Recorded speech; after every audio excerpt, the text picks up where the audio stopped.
El papel de las empresas en materia de derechos humanos ha sido sobre todo capturado por un instrumento internacional y se trata de los principios rectores de las Naciones Unidas sobre las empresas y los derechos humanos. Es un instrumento que deriva de un informe del representante especial del secretario general en esta cuestión, que en 2011 presentó al Consejo de Derechos Humanos un informe técnico en el que describía tres grandes pilares sobre los que descansan estos principios rectores. Primero, tenemos la obligación del Estado de proteger los derechos humanos. Esa obligación, como ya expliqué anteriormente, implica que los estados deben tomar todas las medidas posibles para prevenir esos impactos y proteger los derechos de las personas que puedan ser lesionadas por la actividad empresarial.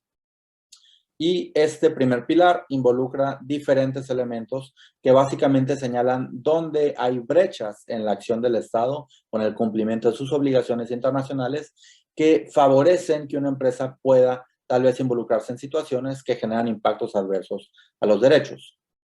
En ese contexto, este primer pilar aborda elementos legislativos, de política pública, pero también aborda la función económica del Estado, cuando contrata servicios, por ejemplo, o cuando privatiza alguna función que le corresponde,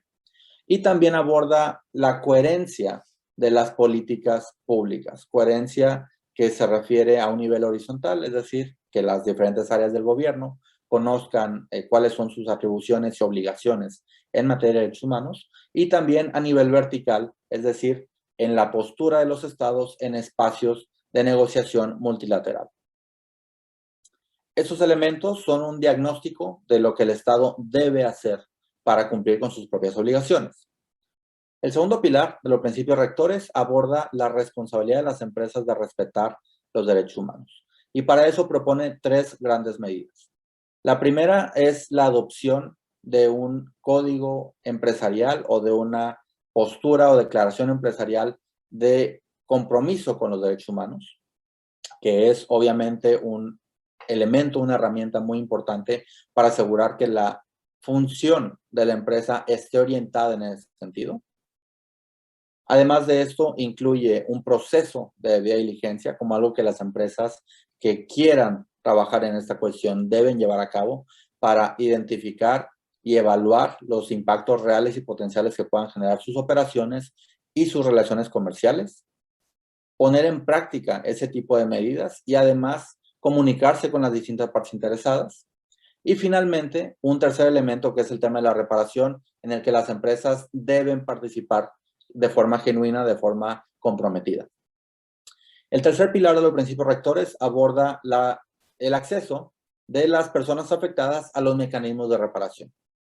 Ese punto es muy importante e involucra tres grandes rubros. El primero es los mecanismos judiciales, que existen en muchos países, en todos los países básicamente, y que se dividen en mecanismos civiles, penales, administrativos, constitucionales e incluso de otro tipo. Tenemos los mecanismos no judiciales, que en general involucra toda acción regulatoria del Estado como tal,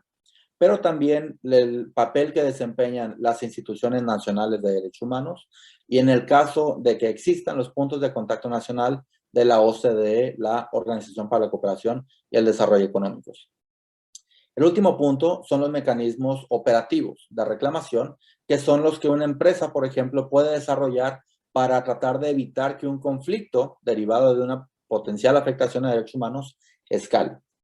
Es un tipo de mecanismos que es muy importante y que debe pensarse en todo momento, tanto hacia el interior de la empresa, es decir, respecto de sus trabajadores y tal vez de su propia cadena de suministro, como respecto de terceros que no tengan un vínculo con la empresa. Es muy importante ver cómo funcionan este tipo de mecanismos, sobre todo a nivel empresarial, porque son los elementos que constituyen la base de este actuar empresarial responsable y de toda esa nueva tendencia que consiste en que las empresas se conduzcan con responsabilidad en materia ambiental y de derechos humanos.